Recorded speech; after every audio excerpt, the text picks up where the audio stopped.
Welcome back to the channel, everyone. We are talking about the breaking news around Taylor Swift buying back her masters, which feels very relevant to this community because if you follow me over on Instagram, I had put up a story about a week ago and it was a Reddit post someone had made and they called that this was going to happen. I don't know. So I want to look at it. I'm processing this in real time as both just a music consumer and someone that loves music. I'm not a Swiftie by any means. I stream some of her stuff. Someone that has studied her from a branding and marketing perspective, and also integrating within all of this my own branding and marketing brain and how I see things. And I'm going to be honest, I think this is going to divide some of her fans. My initial reaction as a music lover was, oof. The fans have been disappointed around ticket prices. There's been pushback on Google around ticket prices. There's been pushback around she keeps teasing Reputation Taylor's version and wasn't releasing it. And then there was this huge push that she'd be releasing it. They thought, fans thought, everyone thought, I thought at the AMAs based on her website spelling out AMAs with, I think it was a 26% discount, which was the 26th that the AMAs were happening. It all fizzled out. I'm not even a Swiftie and I felt misled. Like, I'm not even a Swiftie and I was like, I don't know. This feels very much like a wah, wah, meh. And then to come out and say, JK, guys, total joke. Am I not hilarious? All those Easter eggs were like bullshit. I've barely been recording it, so definitely wasn't coming out at the AMAs. But I bought my masters, so yay. I don't know. Let me know, Swifties. Let me know in the comments. For me, it felt ick. It just didn't feel right. It also felt like, what were the point of all those Easter eggs? Now, before I go any further, for everyone new to the channel, like, subscribe, hang out with us. We talk about spirituality here. We talk about pop culture. And one of my favorite things and what I do for business is branding and marketing. So I bring a branding and marketing lens to pop culture news and breaking pop culture stories. And I don't know, let me know. But me as a music consumer and me also as a branding and marketing person, this does not feel good. I don't feel good with this. And I don't even know where to start. Do I start with the Reddit post? Do I start with the fact that it's starting to trend that Swifties are divided around this? Do I start with the fact that she confirmed that Reputation Taylor's version isn't coming out? Let's start with the Reddit post. I posted this on Instagram stories today. Now, this being planned is winning over it being a coincidence. Let me know what you think in the comments, guys. Again, I'm processing this in real time and it just feels off to me. And she has said in the past, what if she was a mastermind? And I genuinely think a lot is planned in Taylor's universe that fans are just catching up to. So this post said, some brilliant human on this sub called this a while ago. Their theory was that this was a long-term grift. One, set up her victimhood and convince fans that the masters were stolen. And there has been a lot of controversy around that. How her father had made money off of the sale. There has been a lot of speculation that she wasn't blindsided the way that she has stated publicly. So there is controversy around the whole sale of her masters in the first place. Number two, make money from gullible fans purchasing the repackaged albums while increasing traffic to her old discography on Spotify from old and new listeners, which did happen. If you look at statistics, they do show that every time she released a Taylor's version of an album, the streams on her old, like the OG content, also skyrocketed. Three, when the last album is recorded, and they got this a little bit wrong. When the last album is recorded and some time has passed to ensure max profits, a sudden opportunity to buy the masters back presents itself. And four, announce to fans that they can now buy the newly double packaged OG and Taylor's version albums. So the three is a little bit off because it turns out, joke's on you, Swifties, she's never actually re-recorded the entire Reputation. And there's also growing speculation on Instagram, which you don't want your fans speculating about this. You don't want your fans feeling like this. We just talked about the other day that she had to return to her roots. And I don't know if she took that as repurchasing her masters. I was thinking more intimate shows and rooftop shows and letters to her fans. I mean, she wrote a letter to her fan about buying back her masters, but I don't know. Do you think we're going to see? Let me know in the comments. What are your thoughts? Do you think we're going to see a packaged OG and Taylor's version albums? That would be like absolutely wild, but it wouldn't also shock me at the same time. I'd be like, whoa. And yes, this makes so much sense. I'm not saying that this is exactly what happened. I am not saying that this was planned all along, but it feels odd. It just feels odd. But let's go back to Google and see what's happening in SEO. Now, this news is fantastic for SEO. SEO is search engine optimization. When you're a business, a personal brand, you want the first 2 pages of Google to be on your side, essentially, to be a narrative that you've controlled and is in your favor. Very few people go past the 2 pages. So what we're seeing on page 1, Taylor Swift reveals she bought back music catalog after Scooter Braun drama. Taylor Swift buys back rights to her masters. Taylor Swift buys back masters for her first 6 albums. Could Taylor Swift's new album be next? The TS12 Easter eggs in the letter, which we're going to click on because I just do not feel for Easter eggs within a brand, you train your community, kind of like dogs.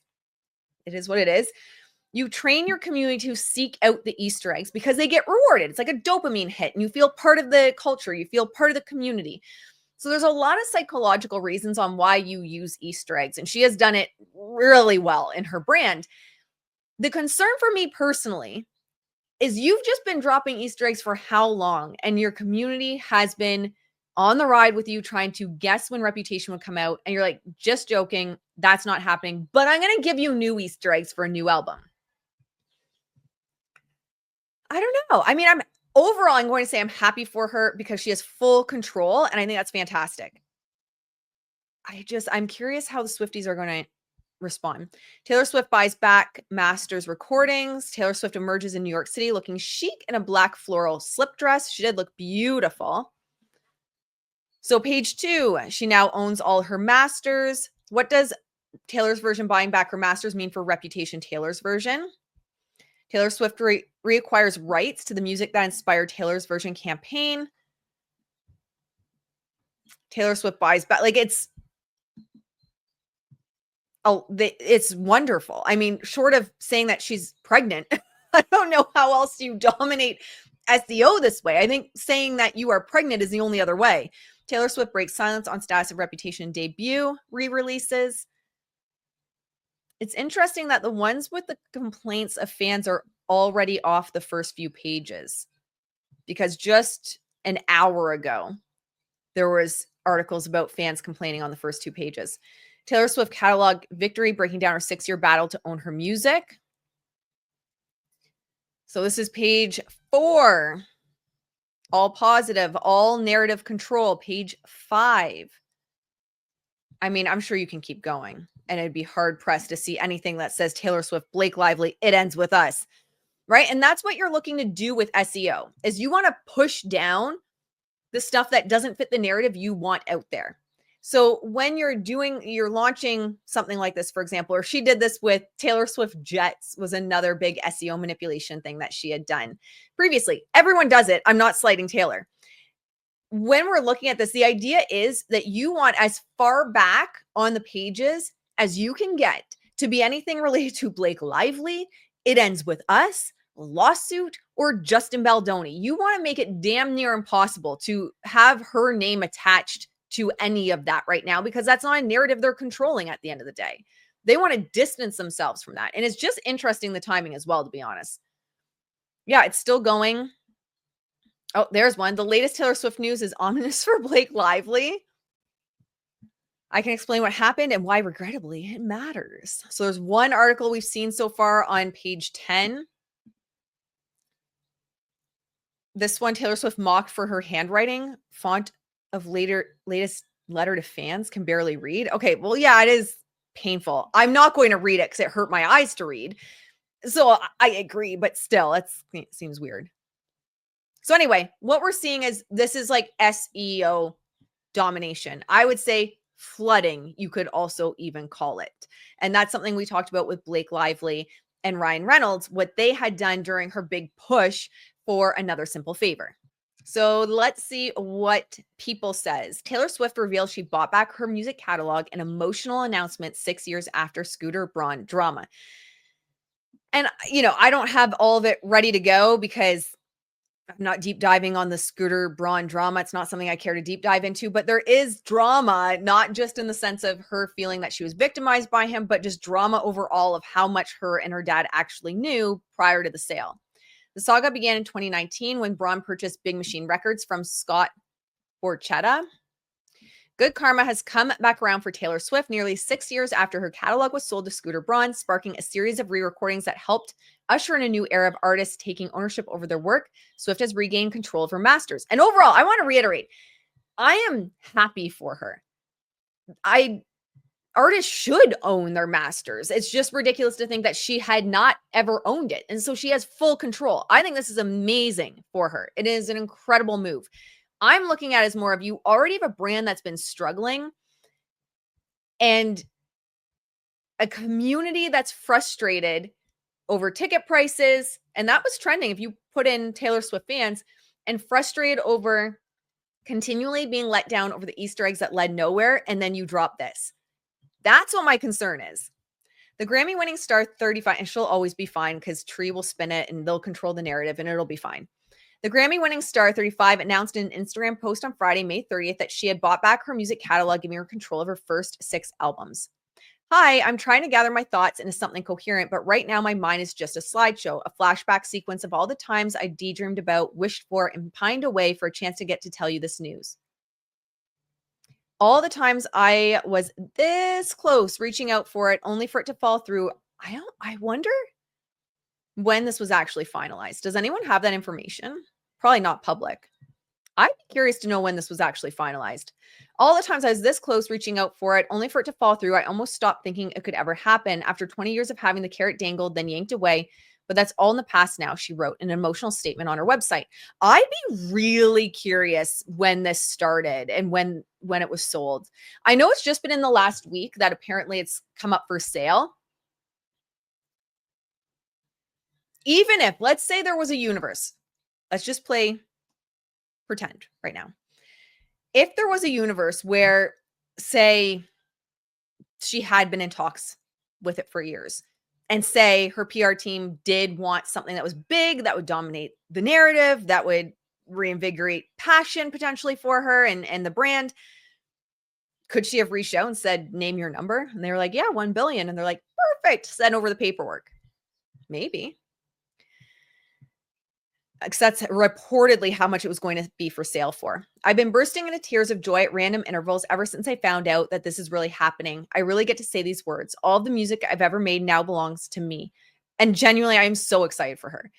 All of my music videos, all the concert films, the album art and photography, the unreleased songs, the memories, the magic, the madness, every single era, my entire life's work. I love these images. These images that she took is exactly what I was talking about in my last video on her. When I said, like, so remember we were talking about, and I've been hearing from a lot of her fans saying, she's not as relatable as she used to be. And I'm not saying she needs to stay relatable forever, but when you change your identity like that, you create a disconnect with your community. And as soon as you create that disconnect with your community, when you just show up one day as someone new, what ends up happening is you fracture trust ultimately, and people no longer feel seen by you. So what I've heard a lot from Swifties is, she's not as relatable as she used to be. This is fantastic. This image where she's in a sweater, her hair's just loose, natural makeup, like it's still her branding makeup, but it feels a little bit more natural. Of course, it's not on the stage. Pair of jeans with her albums around. I love this. This is fantastic for the news. This image, they nailed it. They hit it out of the ballpark with this, because the opposite would be what I would say. And again, this is exactly what we were talking about the other day, of doing this in like really done up gown or really expensive clothes or something like that. It wouldn't have been as personal. It feels more of old school Taylor. It feels more authentic. It feels more like letter from Taylor, which is what she literally wrote to you. Feels like your friend giving you the news. So A plus, that is incredible. Swift continued to say this is the greatest dream come true is actually being pretty reserved about it. To my fans, you know how important this has been to me. So much so that I meticulously re-recorded and released 4 of my albums calling them Taylor's version, which was genius. And if this was a long-term plan all along, it's genius. It's genius. Like I am here for a tell-all from Taylor one day. I feel like everyone's jaws would be on the floor. To my fans, okay, so we already read that. The passionate support you show these albums and the success story you turned the Eras Tour into is why I was able to buy back my music. I can't thank you enough for helping me reunite with this art that I've dedicated my life to, but have never owned until now. She added, all I've ever wanted was the opportunity to work hard enough to be able to purchase my music outright with no strings attached. I love that. To work hard enough to be able to purchase my music outright with no strings attached, no partnership, with full autonomy. I'll be forever grateful to everyone at Shamrock Capital for being the first people to ever offer this to me. The way they've handled every interaction we've had has been honest, fair, and respectful. This was a business deal to them, but I really feel like they saw it for what it was to me. My memories and my sweat and my handwriting and my decades of dreams, I'm endlessly thankful. And my first tattoo might just be a huge shamrock in the middle of my forehead. That's funny. That's funny. I mean, you can't not be happy for her. You can't not. It's just, it's an interesting time and an interesting way to release it. Swift went on to inform her fans of the possibility of releasing re-recordings of Taylor Swift and Reputation. I know. What about Rep TV? Full transparency, I haven't even recorded a quarter of it. The Reputation album was so specific to that time in my life, and I kept hitting a stopping point when I tried to remake it. All that defiance, that longing to be understood while feeling purposefully misunderstood, that desperate hate or that desperate hope. Maybe hate too for Kim, I don't know. That shame-born snarl and mischief, she wrote. To be perfectly honest, it's the one album in those first 6 that I thought couldn't be improved upon by redoing, not the music or the photos or videos. So I kept putting it off. There will be a time if you're into the idea. That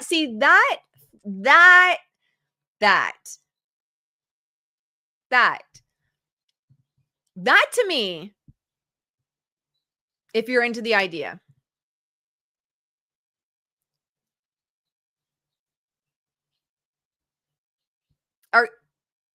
What? Like, to me, this feels as though have you been listening to your fans? I am confused by this. If you're into it, girl, people have been waiting for like 2 years. You've been leaving your fans hanging continuously. They have been clowning, as they call it, on X as you drop Easter eggs for years. You gave them the Tortured Poets Department during a tour about nostalgia, and they were expecting Reputation Taylor's version. You changed your outfit in the Eras tour where people thought StreamYard's giving me a thumbs up. I always take that as a sign from the universe that I'm on the right track. You changed your costume in the Eras tour around the time that people were expecting Reputation Taylor's version to drop. And you have the audacity to say, if you're into the idea.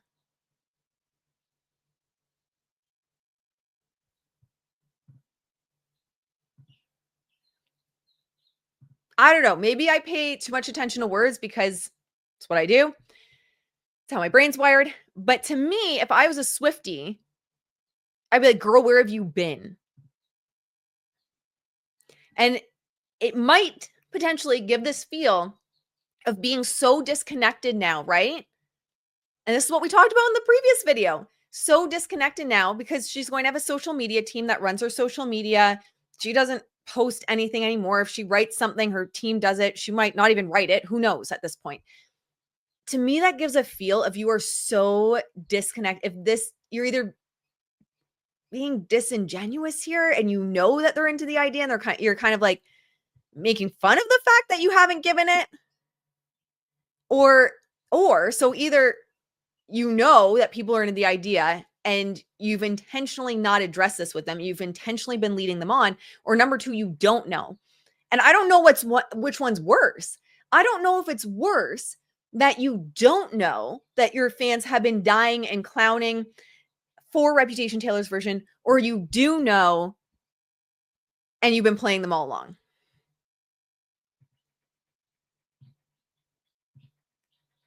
I don't know. Swifties, let me know. Like, do you feel anything with that? There'll be a time if you're into the idea for the unreleased vault tracks from that album to hatch. I've already completely re-recorded my entire debut album, and I really love how it sounds now. Those two albums can still have their moments to reemerge when the time is right, if that would be something you guys would be excited about.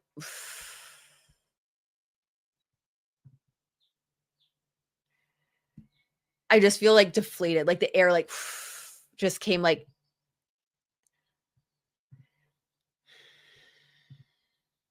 I'm not a fan of this, guys. I'm not a fan of this. I have to say. Okay, here's the struggle I'm in.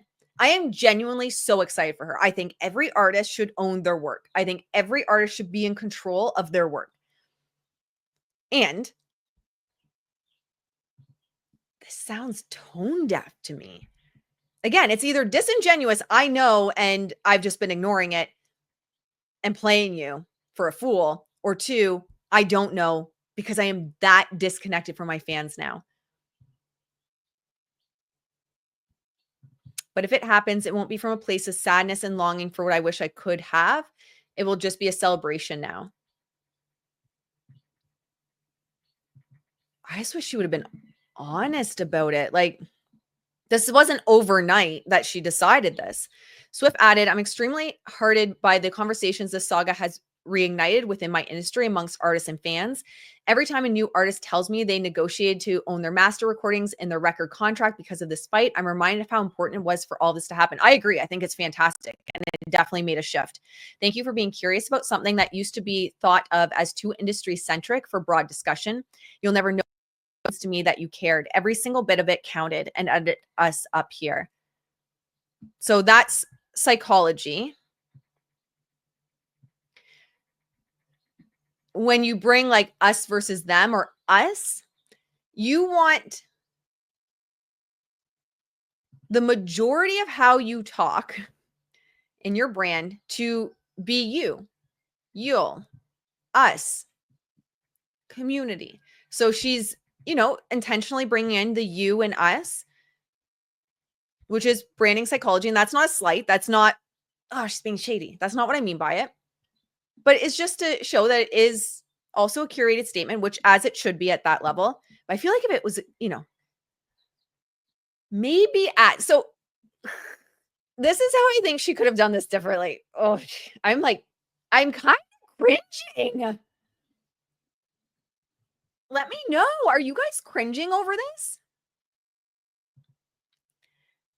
I personally think a way that this could have been better done is, to be perfectly honest, I'm aware of how much each of you has been rooting on Reputation TV, Taylor's version, and following the Easter eggs and deeply wanting this album to come out. And then I would have said what she said above, which is I've just recorded a quarter of it. I've been going back in the studio again and again because I know you are passionate about it. I know that's what you want. And because I care so much about this community and I want to do this for all of us together to go through each era and re-record Taylor's version, I kept showing up and I kept trying to re-record it. But I don't want to go back to a time in my life when I was sad and hurt and angry. And so while I know that the last 2 years we've been on this journey together of looking forward to Reputation Taylor's version, what I'm going to tell you today is that I just can't do it. But I am so excited for this next era. I am so excited to move forward with you, owning my masters and moving into this new era together. That's how I would have recommended she go about it. I think this is just so tone deaf. And it's a legitimate feeling to say, I don't want to go back there. I don't want to be angry. I don't want, I'm in a good place in my life. I don't want to go back to those feelings. But I just think it would have felt more honest and I don't know, heartfelt saying, putting it there rather than saying, if you're into the idea. Let me know what you think about those two statements and how they feel, how she did it versus combining them a little bit more, to be perfectly honest, and going into Reputation, Taylor's version. Because another thing that, now I think about it a little bit more, again, this is first look. I haven't opened these on my own. Another thing that kind of feels off to me is she says, I know. What about Reputation, Taylor's version? So there she's acknowledging that people have been wanting it and seeking it and cheering it on and waiting for it. But then here she says, if you're into the idea.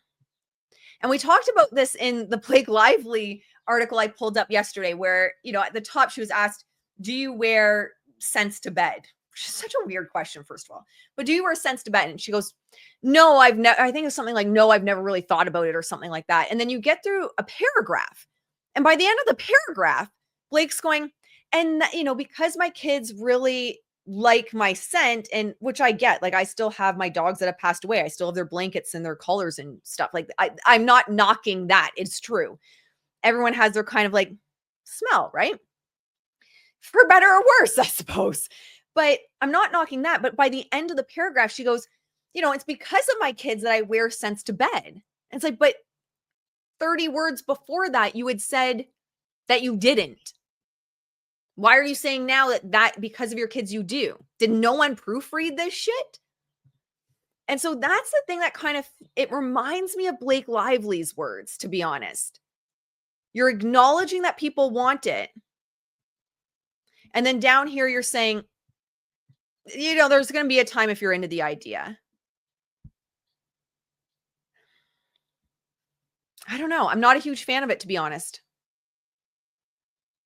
And I can respect from a place of sad, she doesn't want to do it from a place of sadness and longing, but celebration. But just be honest. I understand, to be perfectly honest. I know how much you've been looking forward to this. And I know your disappointment, because I think fans have been vocal about this, when you were seeking Reputation, Taylor's version, and what you got was the Tortured Poets Department. And this is the truth of what's been going on behind the scenes. I've been wanting to show up for you, but I just can't go back there. And fans would be like, fuck yeah, that makes sense. Yeah. And like, even me, I'd be like, damn right, that makes sense. Because I know for me, if I think of some of the most hurtful, difficult times in my life, I don't want to go back there. And so I can relate to that. It's relatable. But here it's just, yeah, I know you want it, but if you're into it, I don't know. But that's also how my brain's meant to work. I'm meant to see stuff like this. So maybe other people didn't pick that up.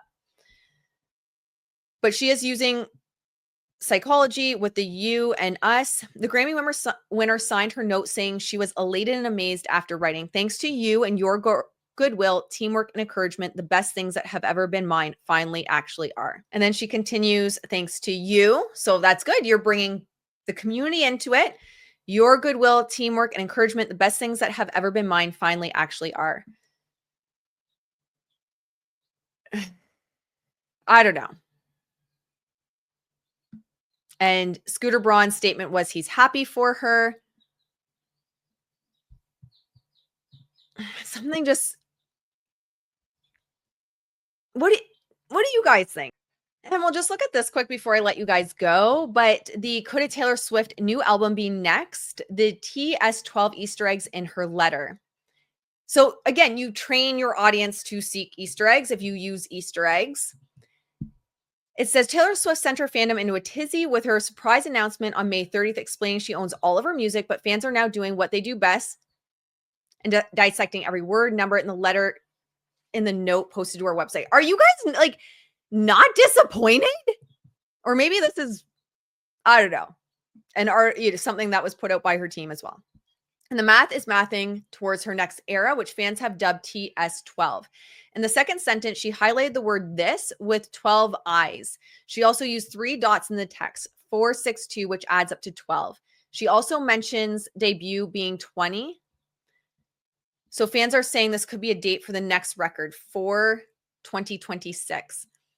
There may be also Easter eggs pointing to possible lyrics. When Taylor Swift gave her New York University commencement speech, she included lyrics to her at the time unannounced album Midnights. She read lyrics from the song Labyrinth: breathe in, breathe through, breathe deep, breathe out, and use the line, "You're on your own." Two descriptive lines that jumped out are, "My first tattoo might be a huge shamrock in the middle of my forehead," and "all that defiance, that longing to be understood while feeling purposefully misunderstood, that desperate hope, that shame-born snarl and mischief." Yeah, I could see that being a song. Swift ended the letter by turning the head on one of her Speak Now Taylor's version songs, "Mine, the best things that have ever been mine finally actually are." I would just feel betrayed if I spent years chasing Easter eggs for reputation and then now I'm on to new Easter eggs. At what point does the trust get fractured? I don't know. Let me know what you think though in the comments, especially if you're a Swift fan. If you're not a Swift fan, let me know how this reads to you. You know, I have a different view on things being in the industry, but I want to see what people that really aren't dissecting the words are feeling from this. But for me, it just feels a little But overall, I am very excited for her because, as I said, I think everyone should own their masters. And it is just inconceivable to me that someone can work that hard, create that much, and not own them. So overall, I'm very happy for her. I just think she could have approached this from a different perspective or angle that might have landed better. But let me know. And with that, I'll see you guys in the next one. Bye, guys.